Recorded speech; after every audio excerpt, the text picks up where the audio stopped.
Assalamualaikum warahmatullahi wabarakatuh. Perkenalkan, nama saya Jaka Indrawan. Saya mengajar Mapel Pendidikan Pancasila dan Kewarganegaraan di SMP Swasta Yapenda, Kabupaten Kabar, Kecamatan Kota Kampar Hulu, sekaligus mahasiswa PPG dalam jabatan tahun 2023. Program studi saya yaitu Pendidikan Pancasila dan Kewarganegaraan di LPTK Universitas Negeri Padang dengan nomor peserta 201503341257, yang saya akan melaksanakan uji kinerja di SMP Swasta Yapenda Kota Kampar Hulu. Berikut video pembelajaran saya. Wassalamualaikum warahmatullahi wabarakatuh.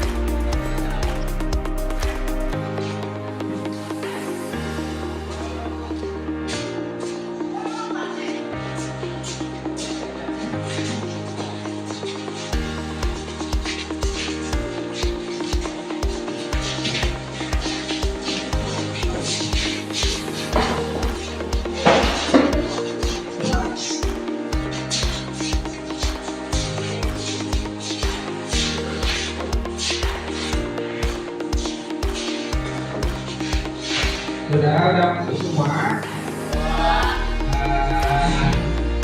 Ketua kelas boleh dipersilakan. Siap, Pak. Enggak. Cepat salam para guru kita.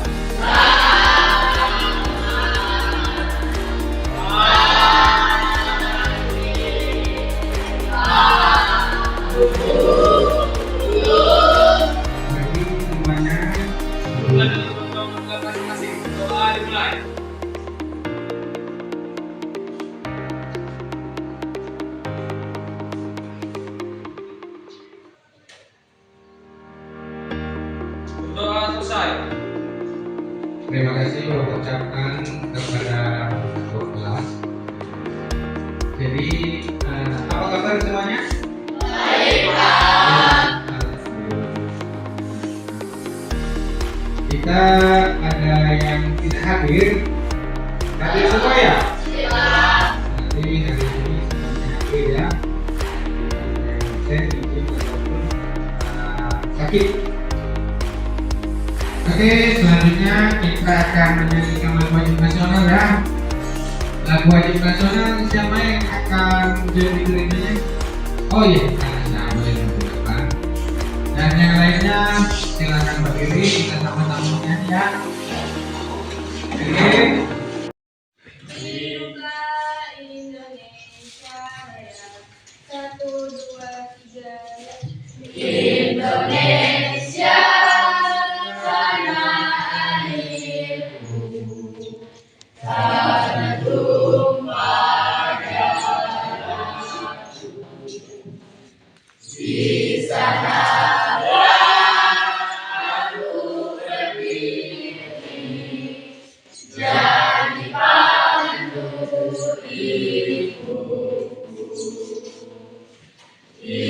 Indonesia kebangsaanku, bangsa dan tanah airku. Marilah kita berseru, Indonesia bersatu. Hiduplah darahku, hiduplah negeriku, bangsaku, rakyatku, semuanya. Bangunlah jiwanya, bangunlah badannya, untuk Indonesia Raya. Indonesia Raya, merdeka, merdeka, tanahku, negeriku, yang ku cinta. Indonesia Raya, merdeka, merdeka, hiduplah Indonesia Raya.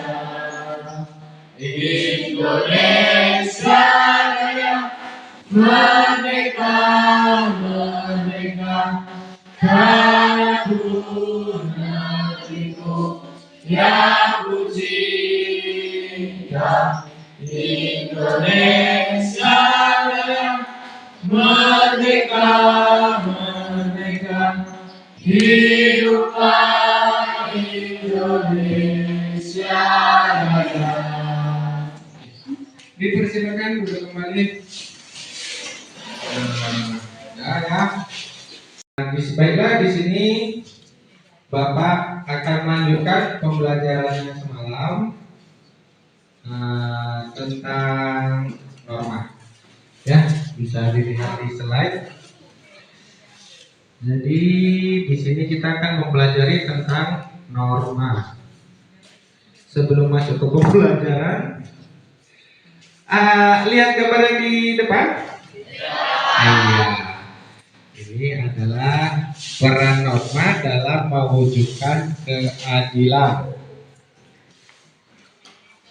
Coba diperhatikan dulu gambarnya. Nah, jadi di situ ada gambar tentang kegiatan apa di situ kan? Nah, siapa yang bisa menerangkan ataupun apa? Oke. Buat Bang Abed bisa diterangkan itu gambar apa? Termasuk dari gambar ini adalah ada seorang pemain bola yang terkena kartu kuning dan melanggar peraturan. Oh iya, jadi terima kasih buat Bang Abed, kasih tepuk tangannya buat teman-teman. Benar kata Bang Abed. Jadi di sini adalah gambar di mana seorang pemain sepak bola melakukan pelanggaran itu diberi peringatan karena melanggar pelanggaran peraturan yang ada di lapangan sepak bola. Itu dia ya. Itu juga dengan norma. Jadi norma itu apabila dilanggar, dia akan mendapatkan sanksi, ya, baik sanksi dari masyarakat, sanksi dari hukum itu ada. Kalau sanksi dari masyarakat contohnya apa? Dikucilkan. Kita melakukan melakukan pelanggaran norma, misalnya pelanggaran norma kesusilaan. Kalau pelanggaran norma kesusilaan itu dia mendapatkan cemoohan, dikucilkan, gak ada yang mau menemani, gak ada yang mau dekat sama dia, dikucilkan. Itu dia.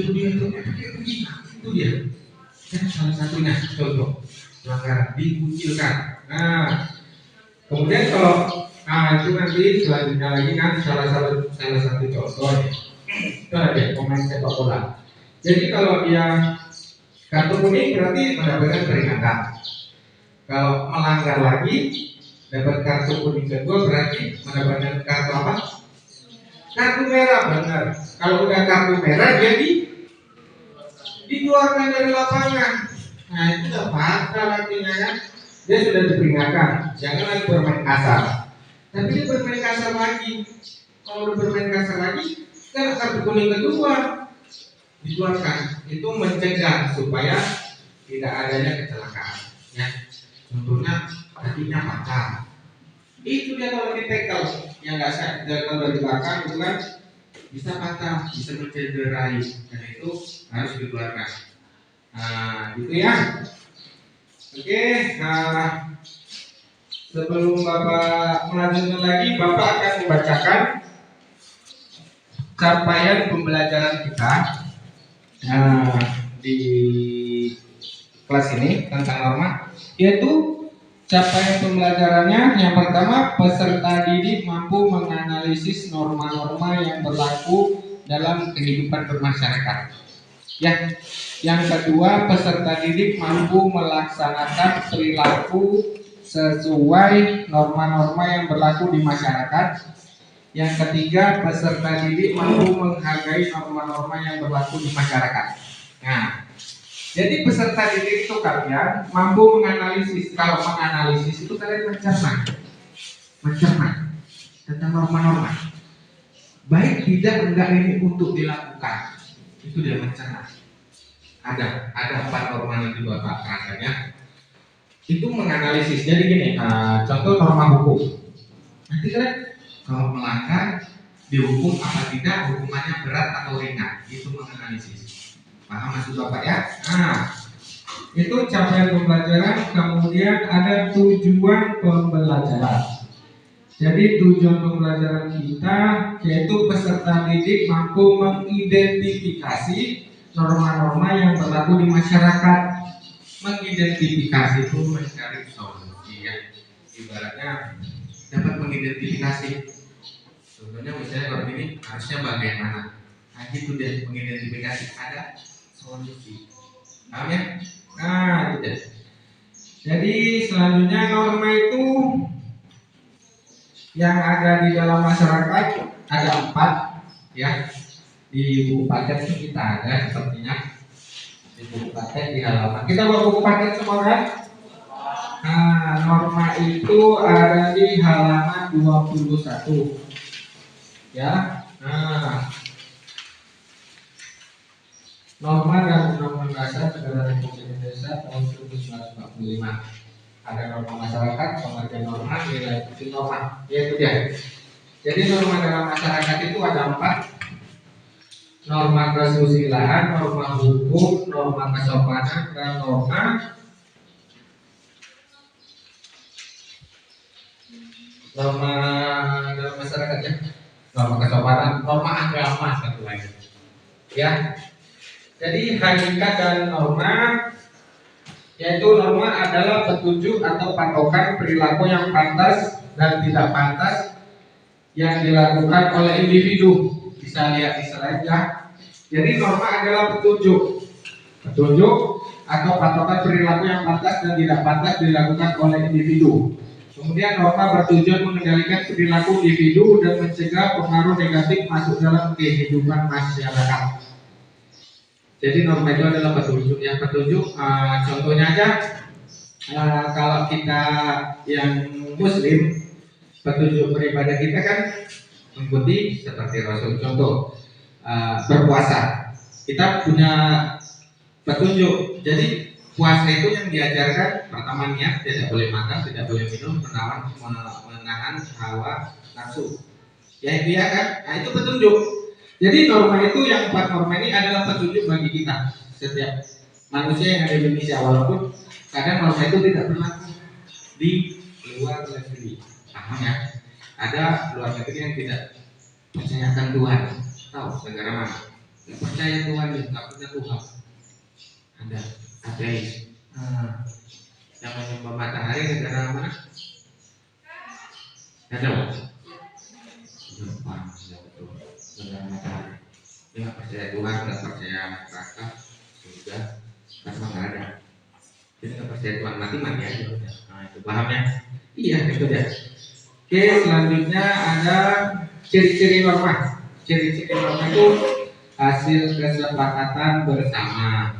Jadi biasanya hasil kesepakatan bersama itu norma kesopanan biasanya, umumnya. Kalau di Jawa ya itu kalau katanya nggak sopan ya. Winsa mungkin pernah ke Jawa karena ini Jawa ya. Jadi kalau makan gini, piringnya begini, sopan nggak? Nggak sopan kalau makan gini piringnya. Nggak sopan. Memang kalau nggak sopan itu kesepakatan mereka gitu. Nggak elok kalau orang Jawa bilang. Nggak sopan. Ya memang jadi ini aja jadi ceritaan. Sopannya itu yang bagaimana Vincent?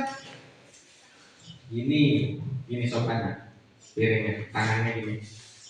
Ya nggak boleh gini, tapi gini piringnya. Baru makan. Gitu kan? Kalau kita di Sumatera Utara, ya wajar aja. Ini wajar kakinya diangkat, ngomong apa-apa. Ini warungan. Itu, ya itu termasuk kesepakatan bersama. Iya, yang benar kan? Kalau di Jawa gitu, kan bapak itu cerita banyak sama bapaknya Pinsa, Om Agus, ya kan? Itu dia. Jadi cerita tentang di Jawa dulu. Om bapak bilangnya. Terus tertulis dan tidak tertulis. Iya. Norma itu ada yang tertulis, ada yang tidak tertulis. Kalau norma yang tertulis adalah norma hukum. Norma hukum jelas. Membunuh dihukum sekian tahun. Membunuh dengan merencanakan hukuman mati. Jelas. Ya, itu tertulis. Mengendarai sepeda motor harus usia 17 tahun dan mempunyai SIM, surat izin mengemudi. Harus. Makanya kalau di kota, perkotaan, anak SMP mana ada yang bawa kendaraan sendiri. Kalau udah putih biru, bawa kendaraan pakai helm, pakai kaca sprint, kejar, langsung bilang. Pasti belum punya SIM karena usia belum 17, paham kan? Kalau dia yang putih abu-abu SMA, mungkin ditanyain, selamat siang, Mas. Gitu. Menepi dulu. Ada KTP? Ada Pak. Oh, punya KTP udah 17 tahun. Mungkin dia kelas 12 mungkin kan. Nah, ada SIM, ada Pak. Oh, ya udah Mak, menanggung silakan. Ya udah. Tapi kalau putih biru langsung dikejar. Gitu. Paham maksud Bapak ya? Nah, itu norma yang tertulis. Kalau norma yang tidak tertulis, makan dengan tangan kanan. Itu kan nggak ada tulisannya. Itu aturan, namanya. Nah, bisa aja kalau yang misalnya, ya maaf cakap ya, tangannya lagi sakit gitu kan, makan dengan kiri nggak apa-apa, gitu. Yang tidak tertulis. Oke. Kemudian adanya sanksi, yaitu tadi, yang adanya sanksi itu setiap norma itu ada sanksi. Sanksi dikucilkan. Sanksi jangan tidur ya Mbak ya, ditahan dulu sebentar aja, banyak belajar ya. Tapi kalau jadi sanksi yang kena sanksi hukum, norma hukum itu di penjara, bisa didenda. Kalau norma ketuhanan sanksinya apa? Berdosa, masuk neraka. Itu norma ketuhanan ya. Amit-amit lah ya, jangan masuk neraka ya. Kemudian norma kesusilaan itu Bapak contohnya dikucilkan ya. Kakak itu sama bang itu belum suami istri udah satu rumah, apa ini loh? Dikucilkan, nanti datang orang ini gitu. Kan itu istilahnya dikucilkan. Soalnya kawannya, tapi kalau di sini gitu kan, kita di desa masih kental lah tentang soal kayak gitu kan. Habis itu naik kendaraan bermotor, di sini cowok, di sini cewek, sini cowok, sini ceweknya, punya. Wah, sopan itu. Itu ada ya, itu sanksi. Banyak sanksinya ya. Udah? Nah, kemudian bersifat dinamis ya. Dinamis itu dinamis dia gimana ya? Itu tadi yang Bapak bilang, bisa berlaku di Sumatera Utara, bisa berlaku di Jawa, itu tidak berlaku ya. Itu dinamis. Nah, maksud Bapak ya. Nah, itu yang tadi serupa makanan pakai piring tadi ya. Kalau ini nggak sopan kali, harusnya begini. Dan megang sendoknya itu begini, nggak boleh begini. Nah, itu salah satunya. Oke, kita lanjut. Terus ada ini klasifikasi norma. Norma berdasarkan sumbernya, norma berdasarkan daya pengikatnya, norma berdasarkan bentuknya. Kemudian itu norma berdasarkan sumbernya, itu ada norma agama, norma kesusilaan, norma kesopanan, dan norma hukum. Nah, itu dia ya. Kemudian ada caranya, kebiasaan, adat istiadat, dan tata kelakuan berdasarkan norma berdasarkan daya pengikatnya. Kemudian norma berdasarkan bentuknya itu tadi ya, norma yang tertulis dan norma yang tidak tertulis. Kemudian norma berdasarkan sumber yaitu norma agama, norma kesusilaan, norma kesopanan, norma hukum. Terus berdasarkan daya pengikat itu ada cara, kebiasaan, tata kelakuan, dan adat istiadat. Berdasarkan bentuknya itu bentuk norma tertulis dengan yang tidak tertulis. Oke. Kemudian ada bentuk arah dan fungsi norma. Jadi norma itu mempunyai fungsi. Yang pertama, petunjuk arah dan pedoman dalam bersikap dan bertindak. Kemudian pencegah benturan kepentingan dalam kehidupan masyarakat. Ya, itu dia norma yang pencegah benturan kepentingan dalam kehidupan masyarakat. Kemudian benteng perlindungan bagi keberadaan masyarakat. Yang selanjutnya menciptakan ketertiban dan ketentraman. Iyalah norma itu kan. Ada salah satu tetangga yang bapak bilang itu kemarin lagi sakit. Kemudian sebelahnya lagi menghidupkan musik karaoke yang tak kuat gitu kan. Kan jadinya menjadi itu. Wah keluar membawa barang. Oleh nggak tahu aku sakit. Gitu. Nah itu salah satu contohnya. Jadi nggak akur, nggak tertib di dalam nggak tentram lah. Punya sama tetangga nggak akur, gitu kan. Kemudian yang terakhir memberikan rasa keadilan dan kepastian hukum. Iyalah. Termasuk norma hukum ya, ada rasa keadilan dan kepastian hukum. Jadi biasanya yang lemah yang tertindas, tapi dengan adanya hukum yang lemah pun bisa dibela. Ya, contohnya wanita kan lemah, orang yang sudah tua, akhirnya itu kan nggak dirampok, aduh nggak bisa balas gimana, lapor polisi, kan cakep. Itu kan artinya ada keadilan di situ, paham ya? Apalagi perempuan dijahatin sama laki-laki, dirampok nggak bisa melawan, dia mesti dirampok misalnya kan, berhenti, serahkan handphone, dia mau. HP ya, kalau ya, kunci sini, motornya saya bawa, sini banget. Kan nggak berani lawan, ya kan? Coba yang dirampok TNI, kan mundur. Yang dirampok polisi, TNI, saya rampok apa nih? Dia nggak pisau, keluar senjata, kan diam. Jadi yang perempuan gitu, wanita kan yang dirampok ini laporkan ke polisi, pak saya dirampok ini, kejadian nanti di situ pak ini. Pakai baju apa? Kendaraannya apa tadi? Orang itu saya cari ke arah sana pak. Kejar. Itu ada kepastian hukumnya, ada rasa keadilan. Anak-anak perempuan gitu kan.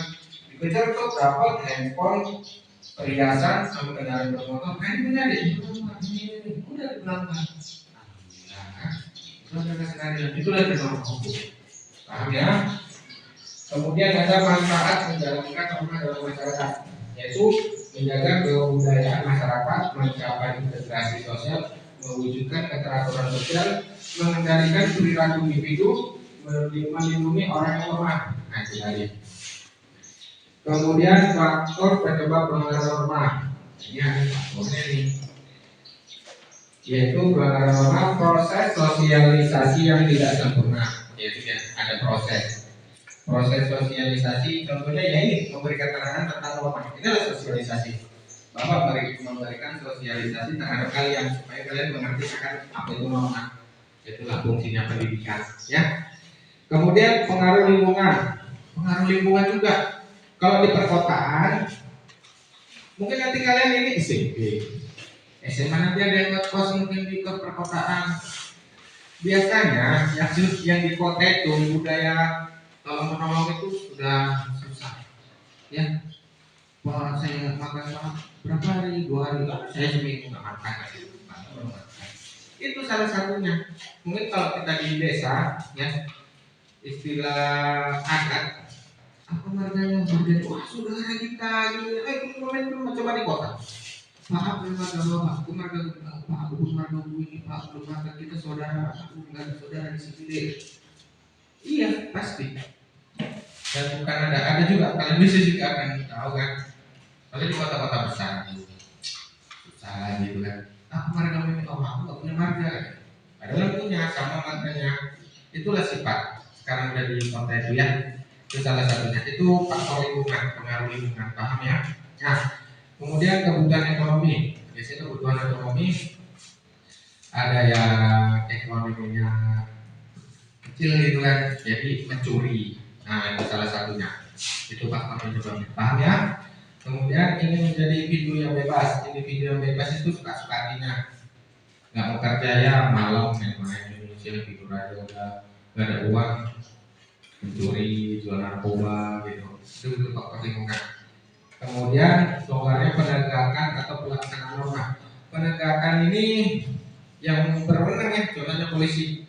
Misalnya polisi di suatu daerah dia lemah nggak mau bekerja, ada jual narkoba udah pura-pura nggak tahu polisinya, sampai situ sampai kerja, itu ada. Ya salah satunya, walaupun nggak semua polisi ya. Kemudian sikap mental yang lemah, itu dia faktor penyebab pelanggaran norma. Kemudian ada akibat melanggar norma. Jadi norma dalam masyarakat. Apabila kita melanggar ya, keretakan hubungan antar kelompok masyarakat, keretakan, nggak harmonis lagi. Kemudian perubahan coba kepribadian pada individu seperti timbul rasa dendam, benci dan saling curiga. Oke, selanjutnya nampaknya sudah tidak semangat lagi ya. Gak apa-apa, kita semangatin.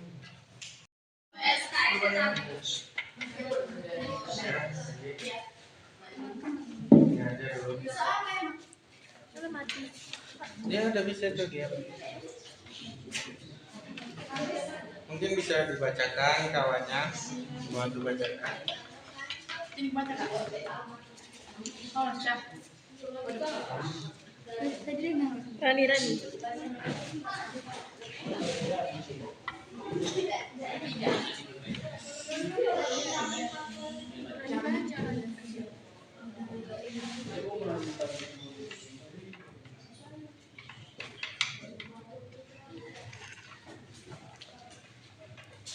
Nanti kalau mereka yang menanggapi ya, menanggapi apa yang dibuat orang ini. Sudah bisa? Halo?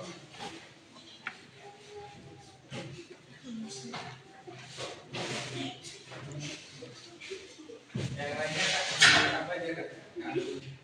Yang lainnya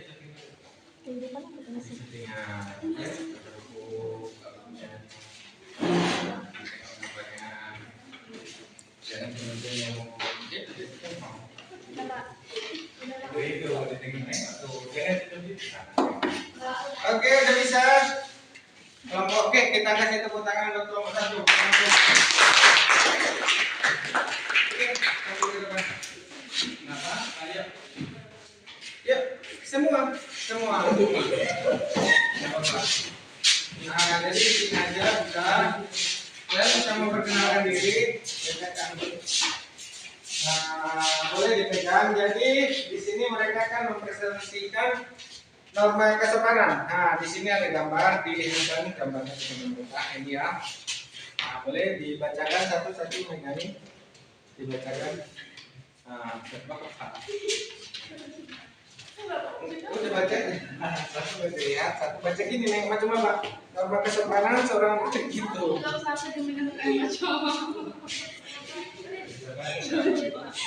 Iya, udah baca aja norma kesopanan. Norma kesopanan.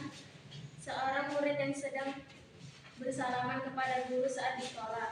Norma kesopanan dari tanda kehidupan atau budaya yang berupa kebiasaan-kebiasaan masyarakat dalam mengatur kehidupan kelompoknya. Udah. Nah. Jadi dari kelompok lain ada yang mau bertanya? Siapa? Nah, oke. Ada kelompok 3? Kelompok 2? Ya, ada ayah dari kelompok 3 ke sini. Nah, dengar. Kami dari kelompok 3 ingin menanyakan apakah benar melakukannya. Lanjut.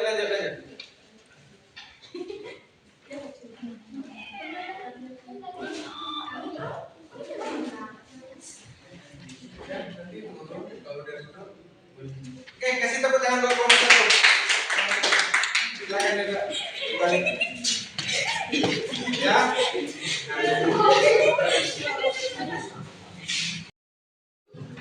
Terima kasih Bapak ucapkan kepada kelompok yang sudah tampil dan yang belum tampil. Kita lanjut minggu depan ya. Karena selesai kita akan istirahat. Jadi pertanyaan Bapak buat kalian, apakah pembelajaran ini itu menyenangkan? Ya. Menyenangkan ya? Ya. Oke.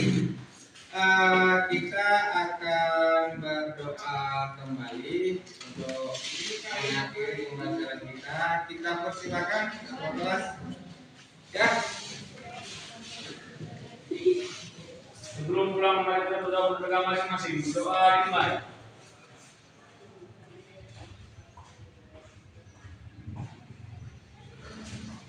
Berdoa selesai. Oke, pembelajaran untuk hari ini kita selesaikan hari ini ya. Nah, Bapak ucapkan terima kasih dan disiapkan kembali ya.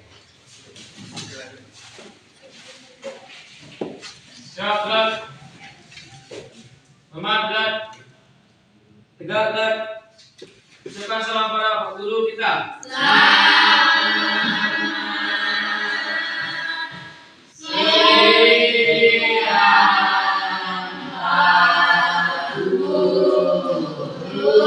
Ya, selamat pagi menjelang siang. Jadi nanti istirahat. Boleh keluar dari sana, saling dulu dan istirahat ya. Yuk.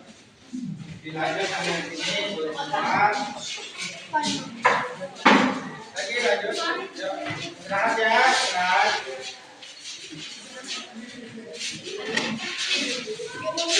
Thank you.